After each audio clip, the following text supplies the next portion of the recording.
Tonight, There it goes. you're back. Hi. Well, hello. Hi. That was a nightmare.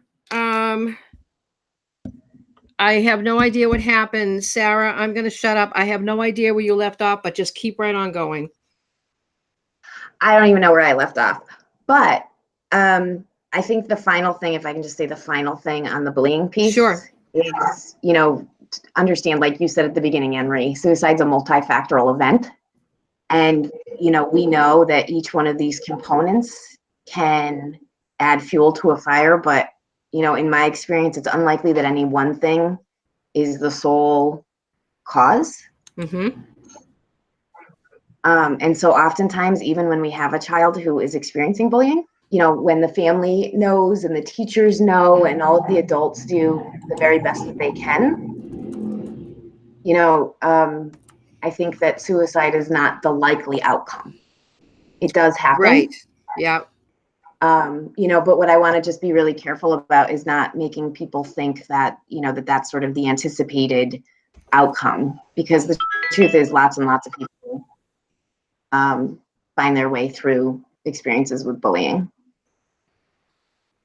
All right. And what I'm doing right now, hang on just a minute. I'm going to be sending everybody out the new link. The other one shut down completely. Okay. So hang on. Come on. Molasses. All right. New link. YouTube. Post now. All right. I think that's what Sally. Yes, I did. So I'm just letting Sal. This silly thing is dancing in my face too. Let me just. Can you let her know that I just posted it on? Is she still behind you? Yeah, I got it. Yep. I got it. Okay. So Sally, that's why you stay on Twitter chat. Oh, that made no sense to anybody who heard that. Just want to know, Sally Spencer Thomas is visiting and it is the background over it. And so thank you. I can't thank you enough for pitching in there and keeping the conversation going. So Sarah, I'm going to ignore that it's 10 of, and if people can stay on, we'll stay. If you can stay on for a few minutes extra, I'd really like to get for first responders. Yes. All right. I know this is your favorite. So I'm just going to shut up and you just roll. All right. Well, sort of, actually, I think there's some overlap, believe it or not, when we talk about the kids and bullying, and then we talk about first responders, and not for the reason people think, but it's hard to be in public safety. It's a really difficult environment. It's a tremendous amount of pressure. Mm-hmm. And I've actually been watching some videos and trainings recently on what they're called, what I think it's being called the male contest. So it's when you're in an environment where there's an incredible sort of level of competition for certain roles or for dominance or for what have you. And there's few environments I've been in that I've seen more of that than in public safety. That a lot of times people are vying for very specific roles, and there's way more people who want it and probably deserve it than there are seats. So they're really difficult. First responders, thinking public safety, to be inclusive of corrections, fire, EMS, and law enforcement. Right. So I started off with first responders years ago, about 7 years ago, when I was tasked with figuring out how to get suicide prevention to working aged men. And so I thought to myself, where would I find a whole bunch of working aged men?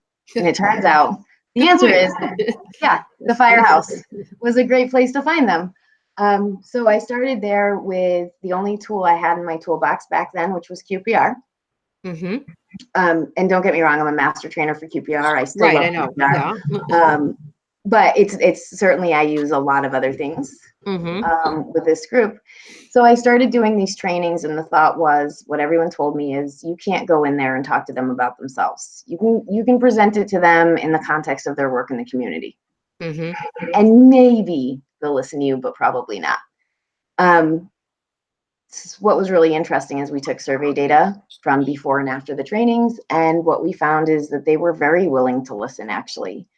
And so after about 1.5 years of working with the fire service, maybe 2 years, the sheriff's department, one of the sheriff's departments came to me and said, we want you to do the training, except we don't want you to do it for their work with the inmates. We want you to do it for them. Awesome. Yeah. Right. And I was like, oh, and I actually said to them, here's the deal. I'll try it, but you can't hold it against me if it goes bad. And we took this, we actually collected the same surveys. And what we found is that it came back as strong, if not stronger. And so ever since then, I have been doing my work very targeted at them directly. And what I learned, I actually ended up doing a focus group with some first responders out in Greenfield, Massachusetts, and asked them to have a conversation with me about what they wanted to know, what they needed to know, and how they wanted to learn it. And so it was really interesting, because a couple of the things that they said is, we want you to make us talk about it. Okay. Which was very surprising. Yeah. But even just listening to the language that they used, for instance, the word we would use is trauma, but the word that they used very commonly was being haunted by something. Oh, interesting. Yep. So, I spent a lot of time trying to understand the way that they were talking about things, the way that they were thinking about things, but also sadly doing a fair amount of postvention in some of the departments that I was working in. As I know, Anne-Marie, we are losing more first responders to suicide than we are line of duty. Absolutely. And so many of the departments that, I've been in, they had been impacted very directly by the loss of one of their own. And so one of the things that I found is that the narrative is often that the reason we're losing first responders is because of the trauma. And I think just like with bullying, trauma is certainly a factor, but it's not the only factor. And I worry a little bit about the amount of emphasis on the trauma piece and the lack of emphasis sometimes on some of the other pieces, like relationship problems. Okay. Or substance use problems, or also gambling problems that I have seen with some of the people that we've lost. And so I think it's really important to just remember in every group that we're working in that suicide is multifactorial. Yep. And not often just because of one thing. The other piece that people don't talk about much with public safety, but is how many of these folks are coming from longstanding trauma backgrounds. If you think about the Adverse Childhood Experience study. Right. And my understanding, I have not seen this study, but I actually just had a police chief tell me that there was a recent study that looked at what was most likely to determine somebody developing post-traumatic stress, and that it was that childhood adversity, which I'm almost positive is consistent. Yeah, that's consistent with what we already know. Yeah. So while the trauma of the work certainly weighs on them, and some more than others, I think it's important to just remember that it's, a multifactorial experience. And the other thing that I think about a lot is their exposure to suicide. Yeah. And the impact that has on them. And I think I mentioned to you once that and now that I look back at it, I'm wondering why I was there. And I know why I was there, because it was not intended to be what it turned out to be. I came out to Western Mass to do a Safe Talk training, and it was with a police department.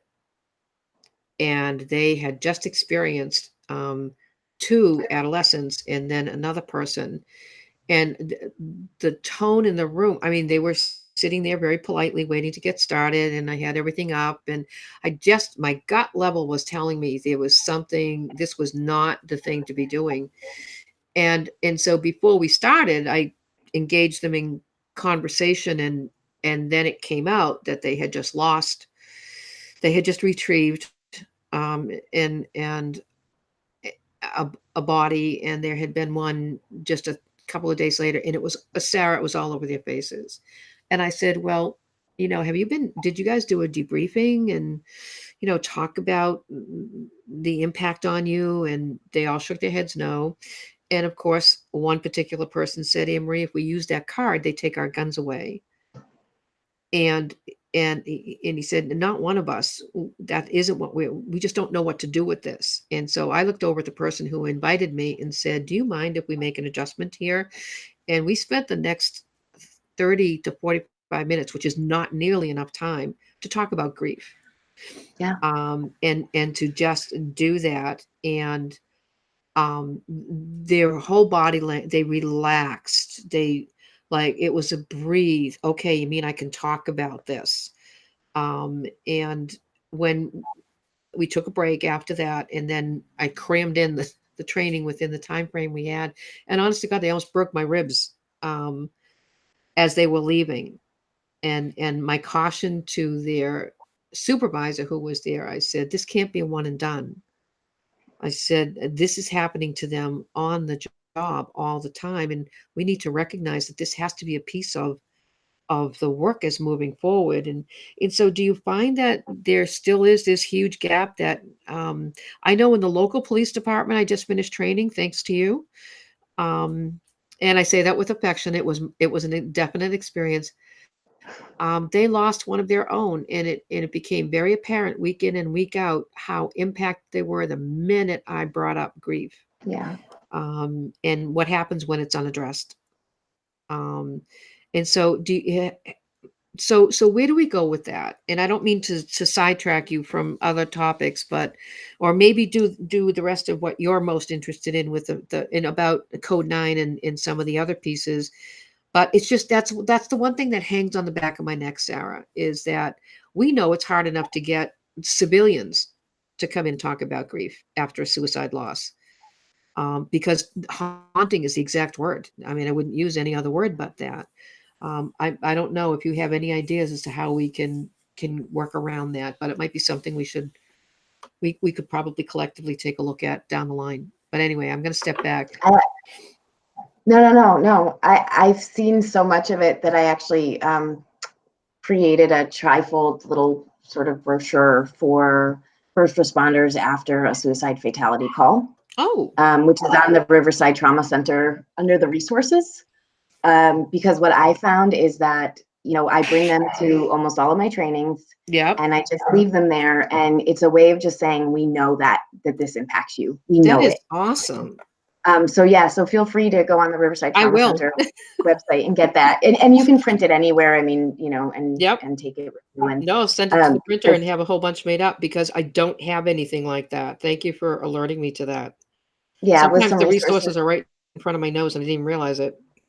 Yeah. Well, I mean, I think a lot when we talk about suicide prevention and even recognizing that some people, really don't like the term suicide prevention.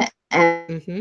And I see where they're coming from because, I think it's okay to say it's not enough to just try to stop people from dying. We need to be invested in helping people to find a life that they want to live. And that really changes the way we think about things. And so I feel good about that idea. And so I feel like we all have to think outside the box. So one of the questions Hmm. that you asked me was from a public health approach. Yes, What are some my things that favorite we could do? topic. Yes. Um, and I think part of it is really we need to be working with people early on when they're in the academy, when they're first coming into the field, to be able to recognize when things are going on. But we also have to make sure that there's resources that are safe for them. Hmm. But the other thing I find a lot is because there's been a history of EAPs not holding confidentiality, and that the belief has remained that they won't. Yeah. So when we think about some of the educational things that I feel that we really need to be getting those messages out there and making sure that it's true, is that if people, first responders go to their EAP, that it is confidential. Mm-hmm. We need to make sure it's true, and we need to make sure that they know that. Because unfortunately, there's been lots of examples of times where that was not the case. So, some cities, the EAPs were run by the city. Right. Which is really problematic. It is. So do you think then, I want to say it was at least 3 or 4 years ago, I remember the Department of Public Health in Massachusetts put some money into bringing in clinicians to train them on how to speak military, and so that if active military and veterans returning home or the families wanted to, because they were reluctant to go on base to do that and use the VA system and even use the system within wherever they were stationed, that they could come out and talk to civilians who, of course, clinicians who needed to know how to understand how to communicate with someone in that position. Do you think something like that for police departments and first responders might be beneficial, or should it, no, we just need to tear down the walls and make sure that the EAPs do it right? Probably yes to all of that. Oh, okay. I think if we're talking about Massachusetts, Massachusetts is very fortunate. We have a very strong peer support program here. Mm-hmm. Where they're doing lots and lots of work, I think, around the country. For example, Illinois has an excellent peer support program for the fire service. I know Denver, Colorado has done amazing work, both, I believe, in their law enforcement and their fire service. So there's people out there doing incredible things. So I think part of it is not reinventing the wheel, but also making sure that we go out to those groups and say, what do you need? And how do we support whatever those needs are? The other thing is really getting out to the chiefs. You got to get out to the chiefs. Because here's the thing: if we have especially police, but really any first responder, if we have a police officer who's struggling, and our sort of immediate reaction is to take their gun and put them on the desk. Mm-hmm. I understand the dilemma. I really do, right? Because they have a responsibility to the community. Yep. But the outcome of that is that law enforcement officers are not telling people when they're struggling. And I don't think it's safer for anybody to have an officer who is struggling immensely out there alone than it is to have us know about it. Right. So I think there's a bunch of tiers.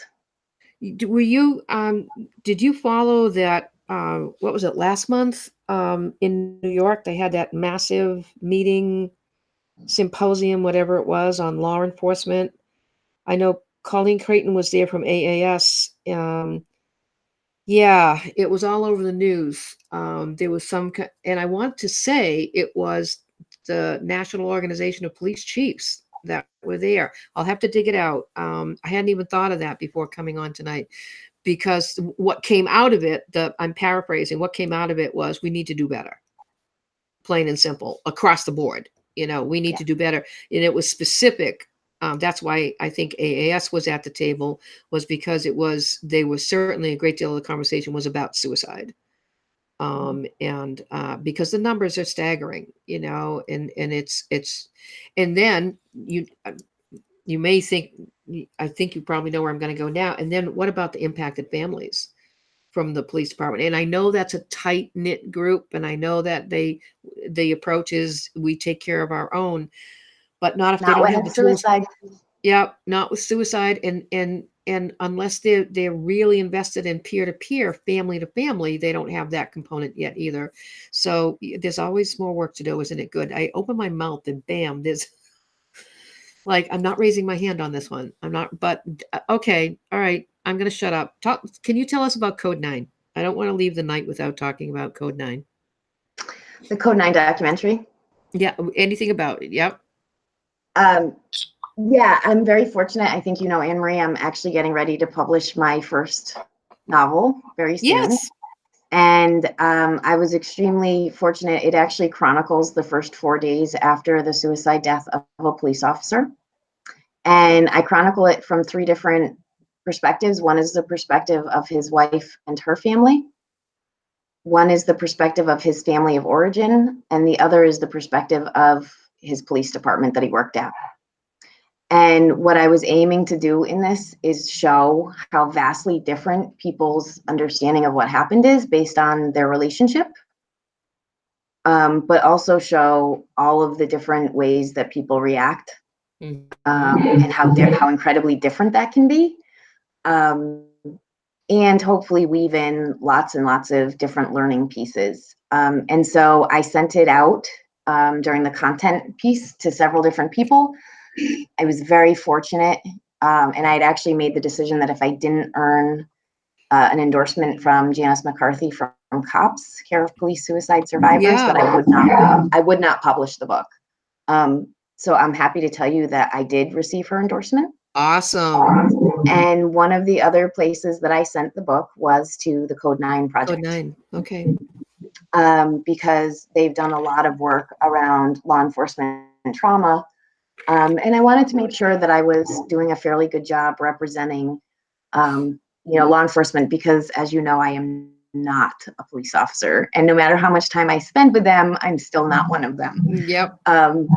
So I wanted to make sure that I was doing a good job. I also was very lucky to get the endorsement of somebody I think is watching, Govian Martin from Pennsylvania Suicide Prevention Coalition, Yep. and retired state trooper.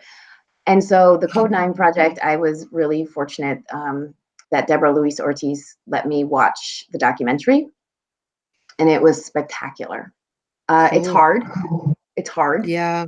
But I think especially for those of us who have not been involved with law enforcement a great deal, I think it just really emphasizes all of the things that go on for them. And it's in their own voice, which we all know is extremely important. Yes. Oh my gosh, yeah. We have about 5 minutes. And what I'm going to do, and I know that probably not a, hold on just a sec. Bye. Have a good night. Heading out to work, she is. I know that not everybody probably got the second link. So what I'm going to do is I'm going to put both links up in the curation. I won't get that done until the morning. And then I'll make sure that we push this back out again with the Wakelet, so that I'll paper the world with it. So the disruption is minimized to the best of our ability here, and people can get. Or you could invite me back sometime. How about that? I will always do that. And that way it's not so fragmented. Right. No, we can't. Well, why don't we schedule it as soon as you know you're going live with the book? Got it. We'll have a book night. Perfect. We'll have a book night, and that should be relatively soon. It should hopefully. be. It should be. Hopefully.